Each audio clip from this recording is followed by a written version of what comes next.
Reproduction, जो plant reproduction chapter चल रहा है, तो उसका third part type of ovule. Type of ovule angiosperm plants के अंदर जो ओब्यूल होते हैं उसमें 3 पोर्शंस इसके मेन होते हैं, वो किसी भी ओब्यूल के, तो उनके अलग अलग तरह से 6 टाइप के ओब्यूल्स उन पोर्शंस के आधार पे डिफाइन किए गए हैं। फर्स्ट जो मेन पोर्शन होता है वो होता है माइक्रोपाइल सिरा, सेकेंड होता है चैलिजा और थर्ड पोर्शन होता है फ्यूनिकल। तो ये 3 पोर्शंस के आधार पर ओब्यूल को क्लासिफाई किया गया है, अलग अलग तरह से ओब्यूल को आइडेंटिफाई किया गया है। इसमें सबसे फर्स्ट आता है ऑर्थोट्रोपस, सेकेंड आता है एनाट्रोपस ओब्यूल, थर्ड आता है एम्फी एनाट्रोपस, फोर्थ आता है कैम्फाइलोट्रोपस, फिफ्थ आता है एम्फीट्रोपस और 6 नंबर का आता है यहाँ पर सर्सिनोट्रोपस। तो ये 6 तरह के ओब्यूल्स के टाइप होते हैं। अब किसमें किस तरह का डिफाइनेशन होता है ये मैं आपको बता रहा हूँ। जैसे ऑर्थोट्रोपस ओब्यूल जो होता है, ऑर्थोट्रोपस ओब्यूल ये पॉलीगोनेसी फैमिली के अंदर पाया जाता है। मैक्सिमम जैसे काली मिर्च है, पान, ये वाली फैमिली के अंदर पॉलीगोनेसी जो फैमिली होती है इसके अंदर ये इस तरह का ओब्यूल देखने को मिलता है। और यहाँ पर सबसे नीचे फ्यूनिकल वाला पोर्शन होता है, जो इसका नीचे वाला जो सिरा है वो सबसे नीचे होता है फ्यूनिकल। इसके ऊपर एम्ब्रियो सेक होगा यहाँ, और एम्ब्रियो सेक का पीछे वाला जो पोर्शन होगा वो चैलेजा बोलेंगे इसको। आगे का जो सिरा होता है जो उसको बोलेंगे माइक्रोपाइल। सिरे से पॉलन ट्यूब्स एंटर करती है और इसके अंदर फर्टिलाइजेशन की प्रोसेस होती है। तो फर्स्ट टाइप का है ऑर्थोट्रोपस ओब्यूल, ये पॉलीगोनेसी फैमिली के अंदर होता है, काली मिर्च या पान इसमें आता है। ऑर्थोट्रोपस के बाद आता है सेकंड नंबर का एनाट्रोपस। ये वाला जो एनाट्रोपस नाम का ओब्यूल जो है ये लगभग 82% एंजियोस्पर्म प्लांट्स के अंदर पाया जाता है। कहने का मतलब ये है कि ज्यादातर फैमिली के अंदर एनाट्रोपस ओब्यूल ही मिलता है। यहाँ पर नीचे वाला जो सिरा है ये फ्यूनिकल होगा नीचे। चैलाइजा जो है ये माइक्रोपाइल और चैलाइजा एक सीध में रहते हैं, तो चैलाइजा नीचे होगा और माइक्रोपाइल और फ्यूनिकल पास पास में मौजूद होते हैं।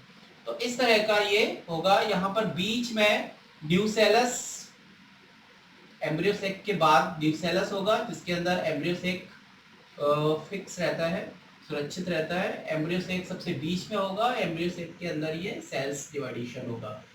ऊपर पोर्शन होगा और नीचे फ्यूनिकल पोर्शन होगा।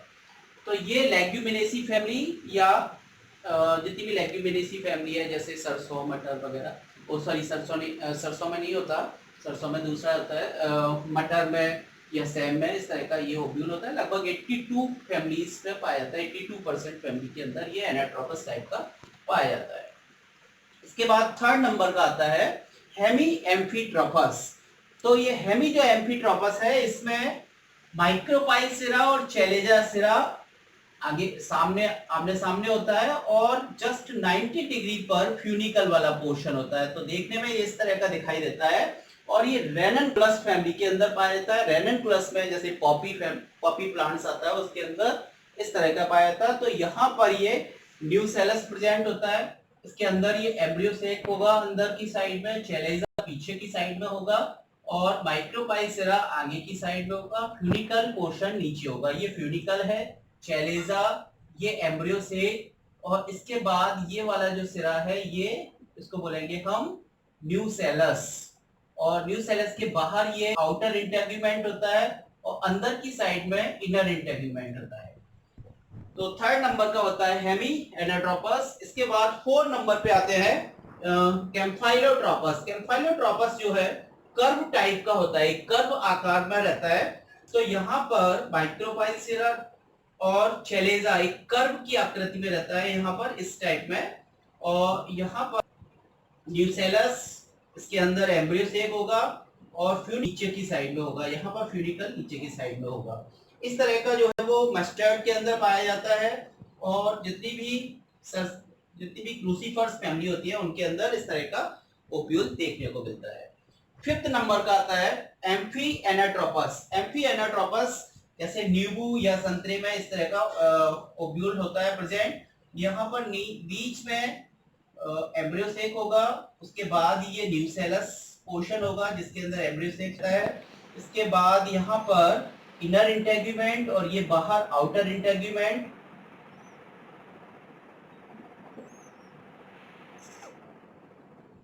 आउटर इंटेग्यूमेंट ये वाला जो पोर्शन है वो फ्यूनिकल इस तरह का रहता है यहाँ पर, और ये चैलेजा वाला पोर्शन पीछे रहता है, माइक्रोपाइल वाला पोर्शन आगे की साइड में रहता है। तो ये फिफ्थ नंबर का जो है एम्फी एनाट्रोपस होता है। इसको ट्रांसवर्स भी बोलते हैं, इसको कर्व टाइप का बोलते हैं। देखने में लगभग एक जैसे दिखते हैं लेकिन उसका जब टीएस काटा जाता है तो थोड़ा सा डिफरेंट दिखाई देता है। इसके बाद सर्सिनोट्रोपस टाइप का, यहाँ पर चैलेजा और फ्यूनिकल ये पास पास में मौजूद होते हैं। माइक्रोपाइल सिरा ऊपर की साइड में रहता है और माइक्रोपाइल सिरा अंदर इंटेग्यूमेंट से ढका रहता है। तो इस तरह का जो है वो कैक्टस, नागफनी, ऑप्टिशिया इस तरह की उसमें फैमिलीज के अंदर पाया जाता है।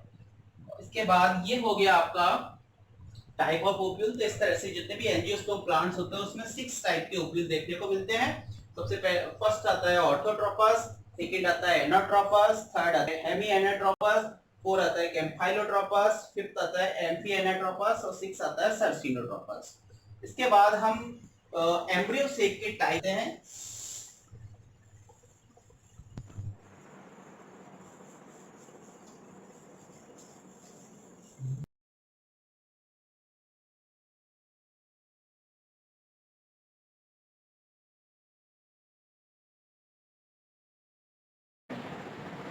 एम्ब्रियो सेक का हुआ है मैंने। और एम्ब्रियो सेक जो एंजियोस्पर्मिक प्लांट्स होते हैं उनमें कितने तरह के एम्ब्रियो सेक होते हैं। फर्स्ट मोनोस्पोरिक, बाइस्पोरिक, सेकंड नंबर का बाइस्पोरिक होता है और थर्ड नंबर का होता है टेट्रास्पोरिक। मोनोस्पोरिक मतलब ये वन न्यूक्लियस से डेवलप होता है, बाइस्पोरिक 2 न्यूक्लियस और ये टेट्रास्पोरिक 4 न्यूक्लियस से डेवलपमेंट होता है इसका। मोनोस्पोरिक में 2 तरह के होते हैं। मोनोस्पोरिक में पॉलीगोनम टाइप का होता है, सेकंड होता है ओइनोथेरा टाइप का। ये पॉलीगोनम टाइप का होता है 8 न्यूक्लिएट, ओइनोथेरा नाम का टाइप का होता है 4 न्यूक्लिएट। ऐसे बाइस्पोरिक एम्ब्रियो सेक में एक ही टाइप का ये पाया जाता है जिसमें एलियम टाइप का होता है, ये 8 न्यूक्लिएट होता है। थर्ड नंबर का आता है tetrasporic embryo sac. Tetrasporic embryo sac कई तरह के मिलते हैं। इसमें है पेप्रोमिया टाइप, ये 16 न्यूक्लिएट होता है। दूसरा होता है पीनिया टाइप का होता है, ये भी 16 न्यूक्लिएट होता है। थर्ड नंबर का होता है ड्यूशा टाइप का 16 न्यूक्लिएट होता है। इसके बाद आता है फ्रिटलेरिया 8 न्यूक्लिएट होता है। इसके बाद आता है प्लम्बेजेला जो है वो 4 न्यूक्लिएट होता है। प्लम्बेगो ये 8 न्यूक्लिएट होता है। और इसके बाद आता है एडोप्सा टाइप का, ये एडोप्सा टाइप का 8 न्यूक्लिएट होता है। इस तरह से ये न्यूक्लिएट की संख्या होती है यहाँ पर और ये टाइप होते हैं इसके। अब यहाँ पे बात आती है एम्ब्रियो सेक का डायग्राम है वो किस तरह का होता है। जैसे ये सबसे पहले ये मोनो पॉलीगोनम टाइप का है, तो इसमें 8 न्यूक्लिएट हैं, 1 2 3 4 5 7 8 इस तरह से। अब ये जो बीच के जो 2 न्यूक्लिएट होते हैं ये आपस में मर्ज होकर पोलर न्यूक्लियाई डेवलप करते हैं, पोलर न्यूक्लियाई बनाते हैं। ऊपर की साइड मतलब ये जो ओब्यूल होता है, ओब्यूल के अंदर एम्ब्रियो सेक होगा और ओब्यूल का जो चैलेजा सिरा होगा वो ये होगा। जो एंटीपोडल सेल होती है वो चैलेजा सिरा की तरफ होती है और यहाँ पर जो एग सेल्स होती है वो माइक्रोपाइल सिरे की तरफ होती है। तो चैलेजा सिरे की तरफ जो एंटीपोडल सेल होती है वो 3 यहाँ पर सेल्स होती है, एंटीपोडल सेल्स। इसके बाद ये पोलर न्यूक्लियाई बीच में होते हैं, पोलर ये दोनों साइड से सेल्स आ जाती हैं और बर्ज हो जाती हैं। ऐसे ही एग न्यूक्लियस, यहाँ पर एक एग न्यूक्लियस होता है ये, और नीचे यहाँ पर सिनरगेट सेल्स होती हैं, सहायक कोशिकाएं होती हैं जो फर्टिलाइजेशन में सहायता करती हैं। ऐसे यहाँ पर फिलीफॉर्म एपरेटस होते हैं। इससे होता हुआ जो मेल न्यूक्लियाई है वो इसके अंदर एंटर करता है एग सेल्स के अंदर। अब जो मेल न्यूक्लियाई होते हैं वो दो मेल न्यूक्लियाई, एक मेल न्यूक्लियाई आता है जो पोलन ट्यूब्स इसके अंदर एंटर करती है, पोलन ट्यूब इसके अंदर यहाँ से। तो एक न्यूक्लियाई जो होगा, दो न्यूक्लियाई जैसे होते हैं, एक न्यूक्लियाई जो होगा वो तो इसके साथ फर्टिलाइज हो जाता है और क्या डेवलप करता है, जायगोट डेवलप करता है। जो सेकंड न्यूक्लियाई होता है वो सेकंड न्यूक्लियाई इसके साथ फर्टिलाइज हो जाएगा और यहाँ पर एंडोस्पर्म तैयार करेगा, जिससे हम ट्रिपल फ्यूजन, इसको हम ट्रिपल फ्यूजन भी कहते हैं या डबल फर्टिलाइजेशन बोलते हैं। डबल फर्टिलाइजेशन इसी को बोलते हैं, एक न्यूक्लियाई तो इसके साथ फर्टिलाइज हो रहा है, एग सेल है वो इसके साथ फर्टिलाइज हो रहा है, तो इसको हम ट्रिपल फ्यूजन भी बोल सकते हैं क्योंकि यहाँ पर ये ट्रिपल फ्यूजन कर रहा है, या फिर इसको डबल फर्टिलाइजेशन भी बोल सकते हैं। और इस तरह से ये एम्ब्रियो सेक होता है और एम्ब्रियो सेक का यहाँ पर ये डायग्राम है, ये उसके टाइप्स बताए गए हैं।